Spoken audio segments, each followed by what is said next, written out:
சோத்திரம் உண்டாவதாக. தலை தாழ்த்தி ஜெபிப்போம்.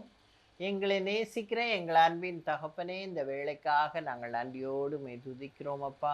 கடந்து வந்த பாதைகளிலெல்லாம் நீர் எங்களோடு கூட இருந்தீரப்பா. இப்பொழுதும் கர்த்தாவே, உம்முடைய செய்தியை கேட்கிற ஒவ்வொருவரோடும் நீர் பேசியறலும் கர்த்தாவே. தொடக்கம் முதல் முடிவு வரை யாவரையும் நீர் காத்து கொள்ளும் ஆண்டவரே. எந்த விதமான டிஸ்ட்ராக்ஷனும் வராதபடி நீர் காத்து கொள்ளும் இயேசுவே. நீரே பேசுகிறவர்கள் நீங்கள் அல்ல, பிதாவின் ஆவியானவரையே உங்களிலிருந்து பேசுகிறார் என்று சொல்லியிருக்கிறீரப்பா. நீர் பேசும், நாங்கள் கேட்கிறோம். அடியாளை மறைத்து நீர் வெளிப்படும். இயேசுவின் இன்ப நாமத்தில் கெஞ்சி மன்றாடுகிறேன் பரம தகப்பனே, ஆமீன். இன்றைக்கு நான் எடுத்துக்கொண்ட தலைப்பு நன்மை. மத்தேயு 7ஆம் அதிகாரம் 11ஆம் வசனம். பொல்லாதவர்களாகிய நீங்கள் உங்கள் பிள்ளைகளுக்கு நல்ல ஈவுகளை கொடுக்க அறிந்திருக்கும் போது பரலோகத்தில் இருக்கிற உங்கள் பிதா தம்மிடத்தில் வேண்டிக் கொள்ளுகிறவர்களுக்கு நன்மையானவைகளை கொடுப்பது அதிக நிச்சயம் அல்லவா? நம்மளே பிள்ளைகளுக்கு நல்லது கொடுக்கணும்னு நினைக்கிறோம். பரம தகப்பன் எப்படி நன்மைகளை கொடுக்காமல் இருப்பார்? அவர் நன்மை என்று எதை சொல்கிறார் என்று பார்த்தால், லூக்கா 11ஆம் அதிகாரம் 13வது வசனத்தில் என்ன சொல்றாருன்னு பாருங்க. பொல்லாதவர்களாகிய நீங்கள் உங்கள் பிள்ளைகளுக்கு நல்ல ஈவுகளை கொடுக்க அறிந்திருக்கும் போது பரமபிதாவானவர் தம்மிடத்தில் வேண்டிக் கொள்கிறவர்களுக்கு பரிசுத்த ஆவியை கொடுப்பது அதிக நிச்சயம் அல்லவா? அதுல நன்மையானதை கொடுப்பேன். இந்த நன்மை எது? பரிசுத்த ஆவியை. பரிசுத்த ஆவி உங்களுக்குள் வரும்போது நீங்கள் பலனடைவீர்கள். பரிசுத்த ஆவி உங்களை என்ன செய்வது? சகல சத்தியத்திற்குள்ளும் வழி நடத்தும். தவறு செய்யும்போது பரிசுத்த ஆவி நம்மளை சீர்திருத்தும். எங்கே ஆவியானவர் உண்டோ அங்கே விடுதலை உண்டு. ஆனால் அப்படிப்பட்ட பரிசுத்த ஆவியை கர்த்தர் நமக்கு கொடுப்பார். அதுதான் நம்முடைய நன்மை. பொல்லாதவர்களாய் நீங்களே அப்படி இருக்கும்போது பரமபிதாவை நோக்கி நம்ம கேட்கும் பொழுது அவர் நிச்சயமாய் செய்வேன் என்று சொல்லுகிறார். அப்புறம் யாக்கோபு 1:17 நன்மையான எந்த ஈவும் பூரணமான எந்த வரமும் பரத்திலிருந்து உண்டாகி ஜோதிகளின் பிதாவின் இடத்திலிருந்து இறங்கி வருகிறது அப்படின்னு யாக்கோபு சொல்லுகிறார். அதனால் நன்மையான எந்த ஈவும் எங்கே இருந்தால் கிடைக்கும்? பரலோகத்திலிருந்து, பரத்திலிருந்து உண்டாகி ஜோதிகளின் பிதாவின் இடத்திலிருந்து இறங்கி வரும். நன்மையான ஈவு பரிசுத்த ஆவி நமக்கு அப்படி கிடைக்கும்னு சொல்லுகிறார். ரோமர் 8:28 என்ன சொல்லப்பட்டிருக்குன்னா, தேவனிடத்தில் அன்பு கூறுகிறவர்களுக்கு சகலமும் நன்மைக்கு ஏதுவாக நடக்கும். எல்லா காரியமும் தீமை மாதிரி நமக்கு தெரியும், ஆனால் அதுலேயும் ஒரு நன்மை இருக்கு. நன்மைக்கு ஏதுவாக நடக்கிறது. யோசேப்பு அடிமையாக எகிப்துக்கு போனான். அவன் அங்கே போகலைன்னு சொன்னால் ஒரு நாளும் இவங்க பஞ்ச காலத்தில் அழிஞ்சு தான் போயிருப்பாங்க. அவனை அங்கே கொண்டு போய் அவனை எகிப்தின் அதிபதியாக மாற்றி எல்லாரையும் பஞ்ச காலத்தில் காப்பதற்காக கர்த்தர் முன்பே என்ன செய்துட்டார்? அங்கே கொண்டு போயிட்டார் யோசேப்பு. அதுதான் அவன் தீமை போல் நமக்கு தெரியும், ஆனால் அதை நன்மையாக தான் கர்த்தர் கடைசியில் முடிப்பார். சகோதரர்கள்லாம் அவன் செத்து போயிட்டான் அப்படின்னு நினச்சிட்டாங்க. ஆனால் கர்த்தர் என்ன செய்கிறார்? அவனை அதுக்கு அப்புறம் அவங்க எல்லாரும் அவர்கிட்ட முழங்கால் படிக்கிட்டு கிடக்காங்க. அப்போது கர்த்தர் சகலமும் நன்மைக்கு ஏதுவாகத்தான் செய்கிறார். நன்மையை ஜாக்கிரதையுடன் தேடுகிறவன் கர்த்தரிடத்தில் என்ன செய்வானா? தயை பெறுவான். இது நீதிமொழிகள் 11ஆம் அதிகாரம் 27வது வசனத்தில் சொல்லப்பட்டிருக்கு. நன்மையை குறித்து வேதத்தை நம்ம ஆராய்ச்சி செய்யும்போது கர்த்தர் எதை கொடுக்கிறார்? பரிசுத்த ஆவியை நமக்கு கொடுப்பேன்னு சொல்கிறார். நன்மையான எந்த ஈவும் பரத்திலிருந்து தான் நமக்கு கிடைக்கும். அந்த பரத்திலிருந்து வருகிற அந்த ஆவியானவர் நம்மளை என்ன செய்வார்? சகல சத்தியத்திற்குள்ள ஒரு வழி நடத்துவார். அவருடைய வழி நடத்துதல் நமக்கு எப்போ கிடைக்கும்? நம்ம தேவனிடத்தில் அன்பு கூறும்போது அவர் சகலத்தையும் நமக்கு நன்மைக்கு ஏதுவாக செய்கிற தேவனாகத்தான் இருக்கிறார். அடுத்தாப்புல யாரெல்லாம் கர்த்தரிடத்தில் நன்மை பெற்றார்கள் அப்படின்னு நான் பார்க்கும்போது ஒரு 5 பேரை மட்டும் எல்லாரும் தேவனிடத்தில் நன்மை பெறுகிறவர்கள் தான். ஆனால் வேதாகமத்திலிருந்து நான் ஒரு 5 காரியங்களை எடுத்திருக்கிறேன். முதலாவது யாருன்னு பார்த்தா, யோசேப்பு கிட்ட அவங்க சகோதரர்கள், யாக்கோபுனுடைய சகோதரர்கள். அவங்க அப்பா இறந்து போயிட்டார். யாக்கோபு அங்கே எகிப்துக்கு பிள்ளைகளோட அங்கே போயிட்டான்.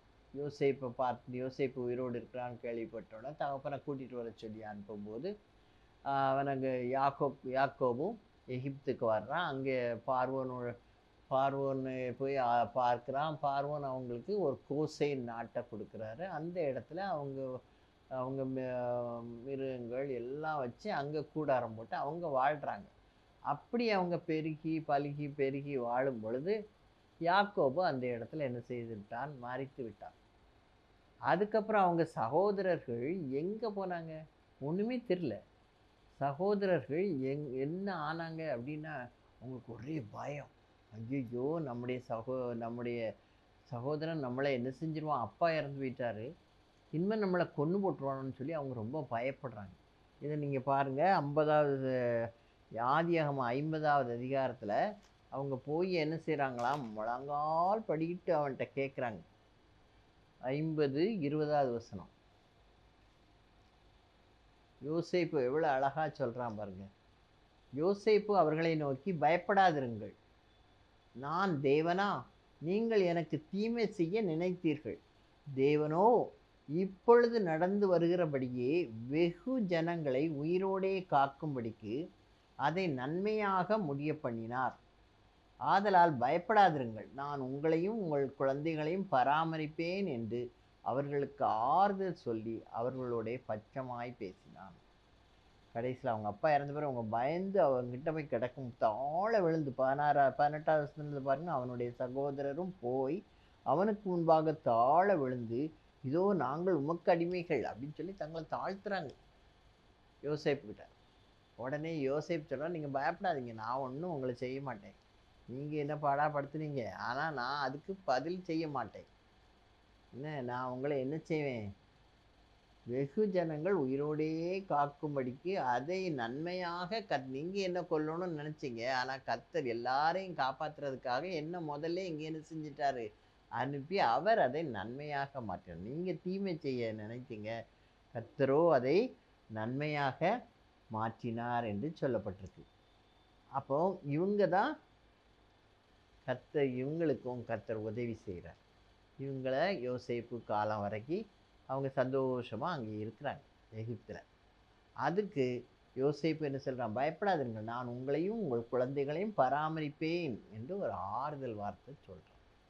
அப்போ கர்த்தர் நன்மையை பெறுவதற்கு யோசேப்பு மாத்திரமல்ல, அவனுடைய சகோதரர்களும் அவர்களுடைய குடும்பங்களும் நன்மையை பெறும்படியான ஒரு நிலைக்கு கர்த்தர் அவர்களை வழி நடத்துகிறார்.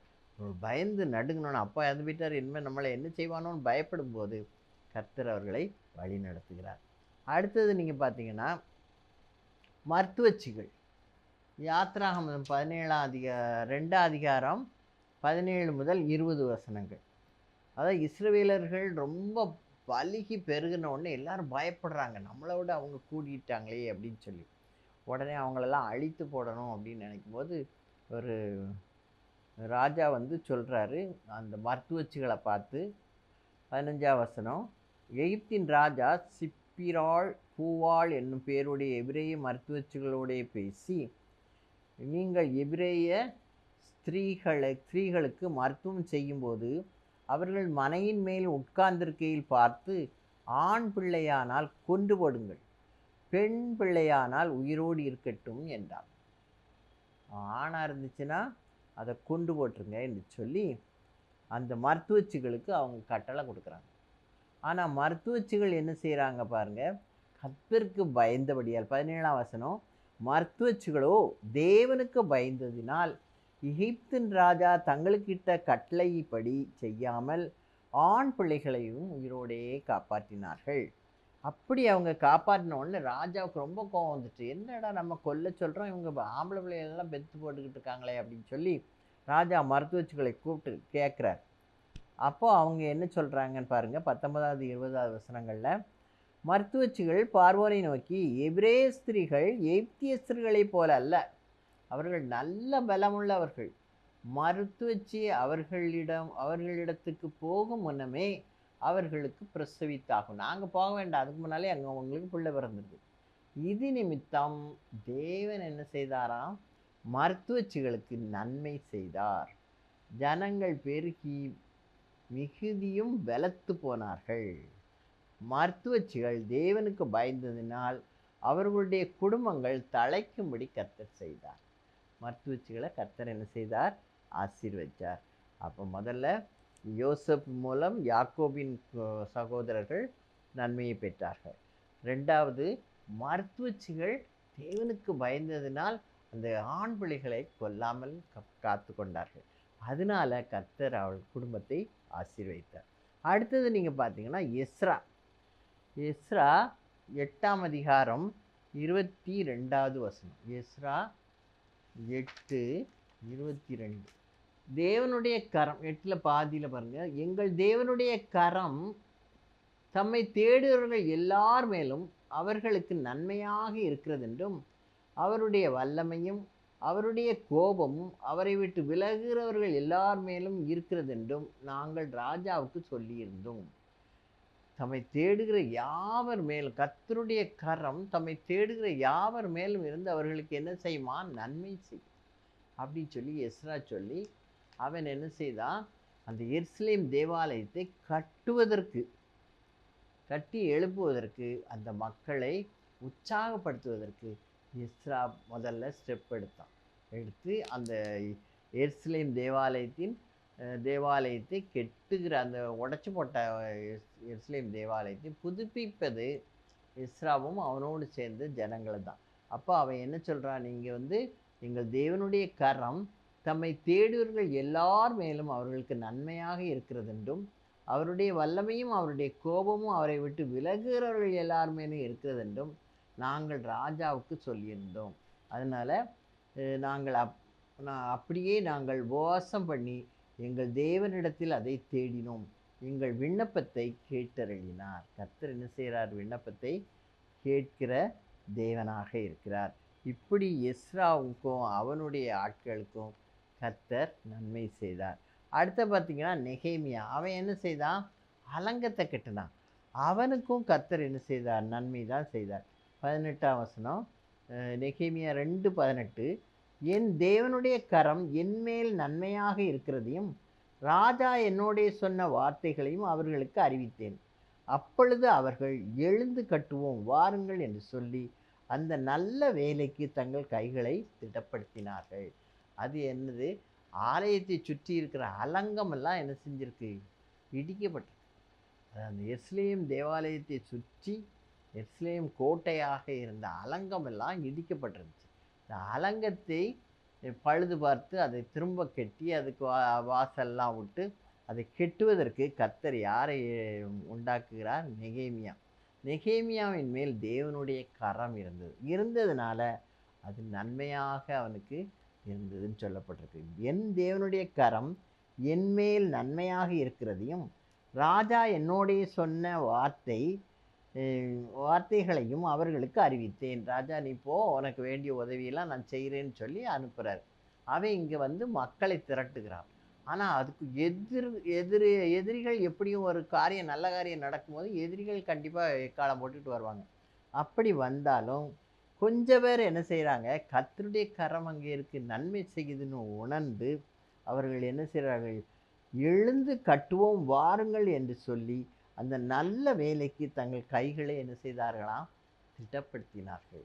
அப்போ இவங்களோடலாம் கர்த்தர் நன்மை செய்வதற்காக அவர்களை எல்லாம் உருவாக்கி அவர்கள் மூலமாக மக்கள் நன்மை பெற்றார்கள். கடைசியாக தாவீது கர்த்தரிடத்தில் நன்மை பெற்றான் என்று சொல்லப்பட்டிருக்கு. சங்கீதம் 13:6. கர்த்தர் எனக்கு நன்மை செய்தபடியால் அவரை பாடுவேன். நமக்கு கர்த்தர் எத்தனையோ நன்மைகளை செய்கிறார். நாம் அவரை என்ன செய்யணும்? துதித்து பாடணும். நம்ம அதை மறந்துடும். நன்மை வரும் வரைக்கும் ஆண்டவரே எனக்கு அது வேணும் இது வேணும்னு கேட்போம். நன்மை கிடைச்ச உடனே என்ன செய்ய மாட்டோம்? உடனே அவரை துதித்து என்ன செய்யணும்? பாடுகிறவர்களாக இருக்கணுமா? அதான் தாவீது சொல்கிறான், கர்த்தர் எனக்கு நன்மை செய்தபடியால் அவரை பாடுவேன். அவன் என்ன பாடுகளெல்லாம் அனுபவிச்சான்னு நமக்கு தெரியும். தான் சொந்த பிள்ளையாலேயே அவனுக்கு அரண்மனையை விட்டு வெளியே போனான் இல்லையா?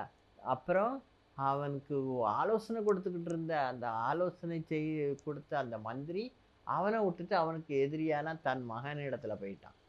இப்படி அவன் சூழ்நிலைகளெல்லாம் மாறிட்டு, சவுல் அவனை ஒரு தெண்டுப்பூச்சி மாதிரி விரட்டுறான். அப்படி இருந்த சூழ்நிலையில அவன் என்ன செய்தான்? கர்த்தருக்கு உத்தமமாய் இருந்தான். அவன் என்ன சொல்றான்? தேவன் அபிஷேகம் பண்ணின மனுஷனை நான் என்ன செய்ய மாட்டேன்? கொல்ல மாட்டேன் அப்படின்னு சொல்லி 2 தடவை ஆண்டவர் தருணம் கொடுத்தாரு. அந்த 2 தடவையும் அவன் சவுலை என்ன செய்யல? கொல்லல.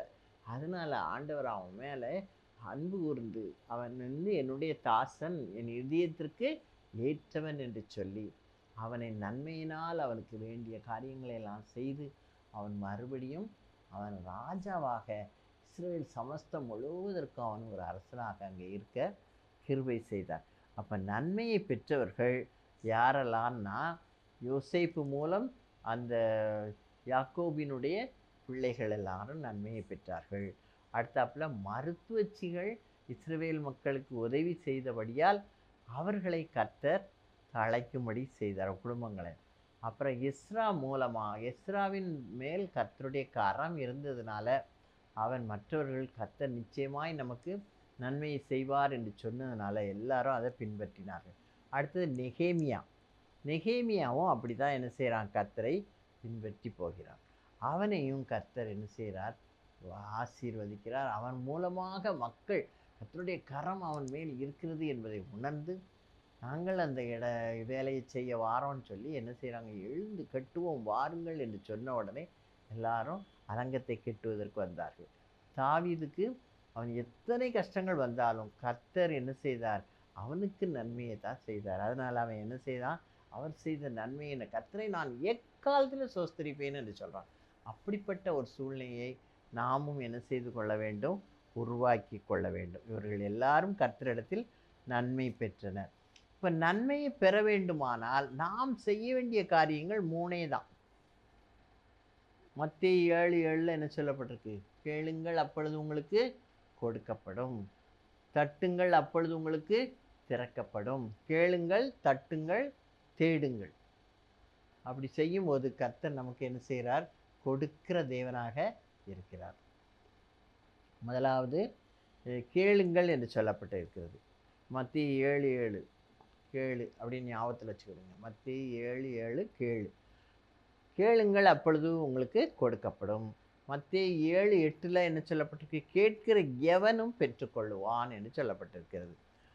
யோவான் 16ஆம் அதிகாரம் 23-24 எப்படி கேட்க வேண்டும்? அடுத்தாப்புல கேளுங்கள் அப்பொழுது உங்களுக்கு கொடுக்கப்படும் சொல்லிட்டார்ல, எப்படி கேட்கணும்? யோவான் 16:23 நீங்கள் என் நாமத்தினாலே பிதாவினிடத்தில் கேட்டுக்கொள்வது எதுவோ அதை அவர் உங்களுக்கு தருவார். இதுவரைக்கும் நீங்கள் என் நாமத்தினாலே ஒன்றும் கேட்கவில்லை. கேளுங்கள் அப்பொழுது உங்கள் சந்தோஷம் நிறைவாயிருக்கும்படி பெற்றுக்கொள்வீர்கள். இல்லை, நம்ம நிறைய தடவை பாராமல் கூட படிச்சிருப்போம். நீங்கள் என் நாமத்தினாலே பிதாவினிடத்தில் கேட்டுக்கொள்வது எதுவோ அதை அவர் உங்களுக்கு தருவார். இதுவரைக்கும் நீங்கள் என் நாமத்தினாலே ஒன்றும் கேட்கவில்லை. கேளுங்கள் அப்பொழுது உங்கள் சந்தோஷம் நிறைவாயிருக்கும்படி பெற்றுக்கொள்வீர்கள். அப்போ நம்ம கர்த்தரிடத்துல எப்படி கேட்கணும்? இயேசுவின் நாமத்தினால் நான் கேட்கிறேன் அப்படின்னு நம்ம சொல்லி கேட்கும்போது கர்த்தர் நமக்கு என்ன செய்வார்? சந்தோஷம் நிறைவாயிருக்கும்படி செய்வேன்னு சொல்கிறார் இல்லையா? இப்போ கேளுங்கள், கேட்கிற எவனும் பெற்றுக்கொள்கிறான் என்று சொல்லப்பட்டிருக்கிறது. அதை கர்த்தர் நம்மிலே நிறைவேற்றுகிற தேவனாக இருக்கிறார். அடுத்தாப்புல நம்ம கேட்கும்போது எப்படி கேட்கணும்னா, ஒரு குறிப்பிட்டு இது வேணும் ஆண்டவரே அப்படின்னு சொல்லி நம்ம கேட்கணும். அப்படி யார் ஜெபித்தான்னு நீங்கள் பார்த்தீங்கன்னா, அன்னாள் ஜெபிக்கிறான் கர்த்தரிடத்துல. 1 சாமுவேல் 1:11 ஜெபிக்கிறா பாருங்க. சேனைகளின் கர்த்தாவே, தேவரீர் உம்முடைய அடியாளின் சிறுமையை கண்ணோக்கி பார்த்து உம்முடைய அடியாளை மறவாமல் நினைத்தருளி உமது அடியாளுக்கு ஒரு ஆண் பிள்ளையை கொடுத்தாள். அவள் எப்படி கேட்குறா? எனக்கு ஒரு ஆண் பிள்ளை வேணும்னு கேட்குறா. அவன் உயிரோடு இருக்கும் சகல நாளும் நான் அவனை கர்த்தருக்கு ஒப்பு கொடுப்பேன். அவன் தலையின் மேல் சவரகன் கட்டிப்படுவதில்லை என்று ஒரு பொருத்தனை பண்ணினாள். பொருத்தனை பண்ணி கர்த்தரிடத்துல ஜெபிக்கணும். முதல்ல ஸ்பெசிஃபிக்கா, அதாவது இதுதான் வேண்டும் என்று சொல்லி அவன் ஜெபிக்கிறான். 2வது பொருத்தனை பண்ணி ஜெபிக்கிறான். முதலாவது என்னச்சுன்னா, இயேசுவின் நாமத்தில் நாம் கேட்கணும். தேவனுடைய நாமத்தில் நாம் கேட்கும் பொழுது அவர் நம்ம சந்தோஷம் நிறைவாக இருக்கும்படி அதை பெற்றுக்கொள்வீர்கள் என்று சொல்கிறார். அப்புறம் நம்ம பொருத்தனையோடு ஜெபிக்க வேண்டும். எது வேண்டும் என்பதை கர்த்தரிடத்தில் தெரியப்படுத்தணும். இதே மாதிரி தான் இந்த பர்திமேய் குருடனும் ஆண்டவர்ட்ட கேட்குறான். நான் உனக்கு என்ன செய்ய வேண்டும் என்று ஆண்டவர் கேட்குறார் இல்லையா?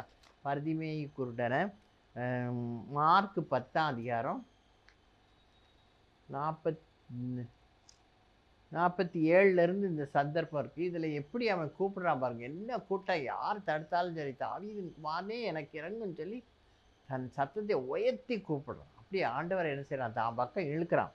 இழுத்து ஆண்டவர் அதனால் நின்று அவனை அழைத்து வர சொன்னார்.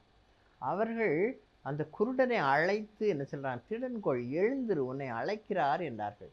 உடனே அவன் தன் மேல் வஸ்திரத்தை எறிந்து, அவ்வளோ விசுவாசம், இனிமேல் இந்த குருடன் என்ற மேல் வஸ்திரம் தனக்கு வேண்டாம் என்று சொல்லி அதை தூக்கி எறிந்துட்டு இயேசுவினிடத்தில் வந்தான். அப்போ 51ஆம் வசனத்தில் பாருங்கள், ஆண்டவர் கேட்குறார், நான் உனக்கு என்ன செய்ய வேண்டும் என்றார். அதற்கு அந்த குருடன், ஆண்டவரே, நான் பார்வை அடைய வேண்டும் என்றார். ஆண்டவரே உடனே அவனுக்கு பதில் என்ன சொல்கிறாரு, நீ போகலாம், உன் விசுவாசம் உன்னை ரட்சித்தது என்றார். அப்போ விசுவாசத்தை கர்த்தர் என்ன செய்கிறார், வர்த்திக்க பண்ணுறப்ப விசுவாசத்தோடு கேட்கணும். அப்புறம் எது வேண்டும் என்பதை கேட்க வேண்டும். அப்புறம் பொருத்தனையோடு ஜெபிக்க வேண்டும். அப்புறம் இயேசுவின் நாமத்தில் கேட்க வேண்டும். கேட்கிற எவனும் இந்த மாதிரி கேட்டால் கர்த்தர் நிச்சயமாய் கொடுப்பார். அடுத்து தேடுங்கள், அப்பொழுது கண்டடைவீர்கள். எப்படி தேடணும்? மத்தேயு 6:33 என்ன சொல்லப்பட்டிருக்குது, முதலாவது தேவனுடைய ராஜ்யத்தையும் அவருடைய நீதியும் தேடுங்கள், அப்பொழுது இவைகளெல்லாம் உங்களுக்கு கூட கொடுக்கப்படும் என்று சொல்லப்பட்டிருக்கு. அப்போ நம்ம கர்த்தரிடத்தில் என்ன செய்யணும், அவருடைய ராஜ்யத்தை நாம் அவருடைய நீதியும் தேடுகிறவர்களாக நாம் இருக்கணும். உண்ண உணவும் உடுக்க வஸ்திரமும் வசிக்க வீடும் கர்த்தர் நிச்சயமாக நமக்கு என்ன செய்வார், கொடுப்பார். யாரெல்லாம் தேடி பெற்றுக்கொண்டார்கள் என்று பார்த்தால் யோசபாத்தை சுற்றி பெரிய கூட்டம் சண்டைக்கு வந்து நிற்காங்க. உடனே யோசபாத் அவன் யூதாவின் ராஜாவாக இருக்கிறான் இல்லையா? 2 நாளாகமும் 20ஆம் அதிகாரத்தில் இருக்குது. 2 நாளாகமும் 20ஆம் அதிகாரம் 3ஆம் வசனத்தில் யோசபாத் பயந்து, இந்த மக்கள்லாம் கூட்டம் பெருங்கூட்டமாக இருக்காங்க, அதை பார்த்து பயந்து அவன் என்ன செய்கிறான், கர்த்தரை தேடுகிறதற்கு ஒருமுகப்பட்டு யூதாவெங்கும் உபவாசத்தை கூறுவித்தான். கர்த்தரை தேடணும் எல்லாரும் உபவாசத்தோடு சொல்லி எல்லாரையும் திரட்டி அவர்களை என்ன செய்கிறான், உபவாசத்தோடு கர்த்தரிடத்தில் ஜெபிக்க வைக்கிறான். அதனுடைய விளைவு என்னது, 23, 24 அவங்க சண்டையே போடலை இல்லையா? அவங்களே ஒருத்தருக்கு ஒருத்தர் வெட்டுண்டு, ஒருவருக்கு விரோதமாக ஒருவரை கர்த்தர் எழும்ப பண்ணினா அவர்கள் வெட்டுண்டு விழுந்தார்கள். அப்படி அவ்வளோ பேரும் சிதைந்து என்ன செய்தால், ஓடியே போயிட்டாங்க. அப்போ அப்படி கர்த்தர் என்ன செய்கிறார், அவர்களை காப்பாற்றுகிறார். அப்போ தேடுகிறவர்களுக்கு கர்த்தர் என்ன செய்கிறார், நிச்சயமாய் அவங்க சண்டையை வெற்றி கொடுக்குற தேவனாக இருக்கிறார். அடுத்து உசியா ராஜா, 2 நாளாகமும் 26ஆம் அதிகாரம் 5வது வசனத்தில் பின்பகுதியில், சகரியாவின் நாட்களிலே தேவனை தேட மனது இணங்கி இருந்தான். அவன் கர்த்தரை தேடின நாட்களில் தேவன் அவன் காரியங்களை என்ன செய்தார், வாய்க்க செய்தார். அவன் என்னெல்லாம் செய்கிறானோ அந்த காரியங்களெல்லாம் கர்த்தர் என்ன செய்கிறார், வாய்க்க செய்கிறார். அடுத்து தாவீது 34ஆம் சங்கீதம் 10ஆம் வசனம், சிங்கக்குட்டிகள் தாழ்ச்சி அடைந்து பட்டினியாக இருக்கும், கர்த்தரை தேடுகிறவர்களுக்கோ ஒரு நன்மையும் குறைபடாது என்று கர்த்தர் சொல்லியிருக்கிறார். இவ்வாறு நாம் கர்த்தரை தேடுகிறவர்களாக இருக்க வேண்டும். உபவாசத்தோடு தேடணும், ஒரு முகத்தோடு தேடணும், ஒரு மனதோடு தேடணும். கர்த்தரை தேடுனா கண்டிப்பாக அவங்களுக்கு எல்லா காரியங்களும் சக்ஸஸ்ஃபுல்லாக முடியும். 3வது, தட்டுங்கள், அப்பொழுது திறக்கப்படும். தட்டும் பொழுது, அதாவது எப்படிப்பட்ட நிலையில் இருந்தாலும் தட்டும் பொழுது உதவி செய்கிறாங்க இல்லையா? ஒரு சிநேகிதனாக இருக்கான், அவன் போய் என்ன செய்கிறான், தட்டுறான், வருந்தி கேட்குறான், இப்போ நான் படுத்தாச்சப்பா எழுத முடியாதுன்னு சொல்கிறான். இது லூக்கா 11ஆம் அதிகாரம் 5 முதல் 8 வசனங்களில் இந்த சம்பவம் கொடுக்கப்பட்டு இருக்கிறது. அவன் தன் குடும்பத்தோடு படுத்தாச்சு. சிநேகிதனுடைய வீட்டுக்கு யாரோ ஒருத்தன் வந்திருக்கான், அவனுக்கு ஆகாரம் கொடுக்க தன்னிடத்தில் இல்லை. அதனால் அவன் கேட்குறான். கேட்ட உடனே வருந்தி கேட்குறான். அவன் சிநேகிதனாக இருக்கான், வருந்தி கேட்குறான். அப்படி நம்ம ஆண்டவருடைய சிநேகிதனாக நம்ம இருக்கும்போது, நம்ம வருந்தி கேட்கும் பொழுது கர்த்தர் நமக்கு என்ன செய்கிறார், சகாயம் பண்ணுகிற தேவனாக இருக்கிறார். அதே மாதிரி மனுஷரையே மதியாத ஒரு நியாயாதிபதி இருக்கிறான். மனுஷனை துச்சமாக நினைப்பான். அவன் முன்னால் ஒரு ஏழை விதவை கெஞ்சி கேட்குறான். அடிக்கடி போய் போய் கேட்குறான். அவளுக்கு நியாயம் செய்யாமல் இருப்பேனோ என்று சொல்லி லூக்கா 18:1 சோர்ந்து போகாமல் நம்ம தட்டுகிறவர்களாக நாம் காணப்பட வேண்டும். அது மாதிரி இஸ்ரவேலில் கர்த்தரை நோக்கி முறையிட்டார்கள். எல்லாராலும் அவங்க நொறுக்கப்பட்டார்கள். அப்போ கர்த்தரை நோக்கி கூப்பிட்ட உடனே கர்த்தர் மோசேயே அங்கே அனுப்பி அடிமைத்தனத்திலிருந்து அவர்களை விடுதலையாக்குவதற்கு செய்தார்கள். அதனால் நம்ம கர்த்தரை நோக்கி நாம் தட்டும் பொழுது அந்த இடம் என்ன செய்யப்படும்? திறக்கப்படும். அடுத்தது தேட வேண்டும். தேடுன்னு தான் இந்த யூதா இவங்கெல்லாம் யூதாவில் யோசபாத்து தேடு 3 காரியம்: கேட்க வேண்டும், தேட வேண்டும், தட்ட வேண்டும். எப்பெல்லாம் நன்மை கிடைக்கும்? தம்மிடத்தில் வேண்டிக் கொள்கிறவர்களுக்கு கர்த்தர் நிச்சயமாய் நன்மையை கொடுப்பார். யாரெல்லாம் நன்மை பெற்றார்கள்? முதலாவது யோசேப்பு, 2வது யோசேப்பின் மூலமாக இஸ்ரவேல் மக்கள் நன்மை பெற்றார்கள். அடுத்தது மருத்துவச்சிகள் கர்த்தருக்கு இஸ்ரவேல் மக்களை காப்பாற்றினதுனால அவர்களுக்கு கர்த்தர் அவர்கள் குடும்பங்கள் தழைக்க கர்த்தர் கிருபை செய்தார். அடுத்தாப்புல எஸ்ராவின் மேலு கர்த்தருடைய கரம் இருந்ததுனால நன்மையை பெற்றார். நெகேமியாவையும் கர்த்தருடைய கரம் அவனுக்கு நன்மை செய்கிற கரமாக அவனோடு கூட இருந்ததை மக்கள் பார்த்து அந்த அலங்கத்தை கட்டுவதற்கு அவர்கள் துரிதப்பட்டார்கள். இப்படி இவங்கெல்லாம் அடுத்து தாவீது கர்த்தர் எனக்கு நிறைய நன்மை செய்திருக்கிறார், அவர்னால அவரை நான் பாடிக்கிட்டே இருப்பேன்னு சொல்லி அவன் துதிக்கிறான். கர்த்தரை நான் எக்காலத்தில் சோஸ்தரிப்பேன் என்று சொல்லி சோஸ்தரிக்கிறான். அப்போ நம்ம யாரெல்லாம் நன்மை பெற்றார்களோ அவர்களெல்லாம் எப்படி நன்மையை பெற்றார்கள்? அவர்கள் கர்த்தருக்கென்று செய்ததுனால கர்த்தர் அவர்களை நன்மை அடைய செய்தார். அடுத்தாப்புல நம்ம பார்த்தோம்னா எப்படி நன்மை பெற்றுக்கொள்ள நாம் என்ன செய்ய வேண்டும்? முதலாவது கேட்க வேண்டும். எப்படி கேட்கணும்? இயேசுவின் நாமத்தில் கேட்க வேண்டும், பொருத்தனையோடு கேட்க வேண்டும், இதுதான் நடைபெற வேண்டும் என்று கேட்க வேண்டும். அப்புறம் விசுவாசத்தோடு, பரிதிமை குருடனை போல விசுவாசத்தோடு கேட்க வேண்டும். அடுத்து தேட வேண்டும். தேவனுடைய ராஜ்யத்தை நாம் தேடுகிறவர்களாக இருக்க வேண்டும். அப்படி தேடி பெற்றுக்கொண்டவர்கள் யாரெல்லாம் பார்த்தா யோசபாத்தும் அந்த ஜனங்களும் சண்டையே போடாமல் அவங்க வெற்றி பெற்றார்கள். உசியா ராஜா கர்த்தரை தேடினபடியால் அவன் காரியங்களையெல்லாம் கர்த்தர் வாய்க்க செய்தார். தாவீது கர்த்தரை தேடினபடியால் அவனுக்கு ஒரு நன்மையும் குறைபடலை என்று சொல்லி அவன் கர்த்தரை துதித்தான். தட்டுங்கள், அப்பொழுது திறக்கப்படும். நம்ம கர்த்தரோடு கூட சிநேகமாக இருந்தால் அடுத்தாப்புல நம்ம கர்த்தரை வருந்தி கேட்கும் பொழுது அவர் நம்முடைய வீடுகளை திறந்து, அவர் வீட்டை திறந்து நம்முடைய இருதயமாகி வீட்டுக்குள்ளே அவர் வர வல்லவராக இருக்கிறார். மனுஷனை மறியாத நியாயாதிபதியாக இருந்தால் கூட அடிக்கடி அதாவது சோர்ந்து போகாமல் ஜெபித்துக்கிட்டே இருந்தானா கர்த்தர் நிச்சயமாய் நம் ஜெபத்திற்கு பதில் கொடுப்பார். ஆகையால் நன்மை பெற்றுக்கொள்ள நாம் செய்ய வேண்டியது கேளுங்கள், அப்பொழுது உங்களுக்கு கொடுக்கப்படும், தேடுங்கள், அப்பொழுது கண்டடைவீர்கள், தட்டுங்கள், அப்பொழுது உங்களுக்கு திறக்கப்படும் என்று சொல்கிறார். நாம் நன்மையை பெற்றுக்கொள்ள இந்த 3 காரியங்களை நாம் செய்கிறவர்களாக காணப்பட வேண்டும். தலை தாழ்த்தி ஜெபிப்போம்.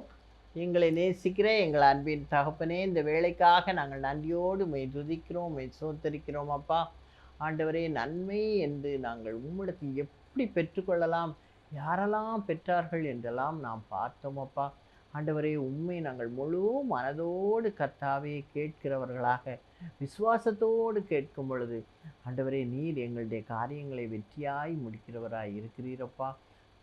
உம்மிடத்திலே நம்முடைய ராஜ்யத்தை தேடுகிறவர்களாய் நாங்கள் காணப்படும் பொழுது நீர் எங்களை ஆசீர்வதித்து வழி நடத்துகிறீர். கர்த்தாவே, அன்பின் தகப்பனே, என்ன பிரச்சனைகள் வந்தாலும் ஒரு நாளும் கர்த்தாவே, சிங்க குட்டிகள் தாழ்ச்சி அடைந்து பட்னியாக இருக்கும் கர்த்தரை தேடுகிறவர்களுக்கோ ஒரு நன்மையும் குறைபடாது என்று சொல்லியிருக்கிறீரப்பா. நீரே எங்களை நன்மையினால் நிரப்பி காத்துக்கொள்ளும். இம்மட்டும் வழிநடத்தி வந்திருக்கிறீர். தொடர்ந்து யாவரையும் நீர் காத்துக்கொள்ளும் அப்பா. அதுபோல கர்த்தாவே, எல்லா காரியங்களும் உம்முடைய கருத்தில் இருக்குது. நன்மையை பெற்றுக்கொள்ள நீர் எங்களுக்கு கிருபை செய்யும். நாங்கள் கேட்கிறவர்களாக, தேடுகிறவர்களாக, தட்டுகிறவர்களாக காணப்பட எங்களை காத்துக்கொள்ளும். இந்த கிராஸ் டிவிக்காக ஜெபிக்கிறேன். இம்மட்டும் வழி நடத்தி வந்திருக்கிறீர். தொடர்ந்து யாவரையும் காத்துக்கொள்ளும். இயேசுவின் இன்ப நாமத்தில் கெஞ்சி மன்றாடுகிறேன் பரம தகப்பனே, ஆமீன். இதுவரைக்கும் இதுவரைக்கும் நன்மை என்ற தலைப்பில் தியானித்திருக்கிறோம். தேவன் தாமே இந்த வார்த்தைகளை ஆசீர்வதிப்பாராக. God bless you all.